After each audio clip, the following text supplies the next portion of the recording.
എടാ എനിക്ക് നാളെ എങ്ങനെ പോയി അവളോട് പറയണം. ഒന്നാമത്തെ കാര്യം നാളെ വാലന്റൈൻസ് ഡേയും കൂടെ. ഇനി പേടിച്ചെടുത്തിട്ട് കാര്യമില്ല, നാളെ തന്നെ പോയി പറഞ്ഞേ.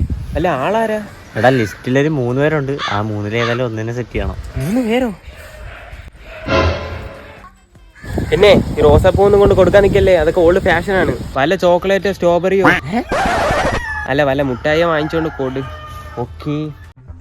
ഒരു രാജമല്ലി വിടരുന്ന പോലെ ഇതളെഴുതി മുന്നിലൊരു മുഖം, ഒരു ദേവകി. ഇതാർക്ക് കൊടുക്കായി? എടാ ഇത് അശ്വതിക്ക് കൊടുക്കേ. അവക്കൊക്കെ ലൈൻ ഉണ്ടേ. അടിപൊളി. ആയിരിക്കാ? എടേ അവക്കൊക്കെ 3 ലൈൻ ഉണ്ടേ. ഒരാത്തിന് കത്തി വെക്കാൻ പോയി എനിക്കും കിട്ടി. സൂപ്പർ. ദേവിക അവക്കൊക്കെ നല്ല കിടിലം പയ്യന്മാര് സെറ്റായി. ആ കഴപ്പങ്ങ് തീർന്നു കിട്ടി.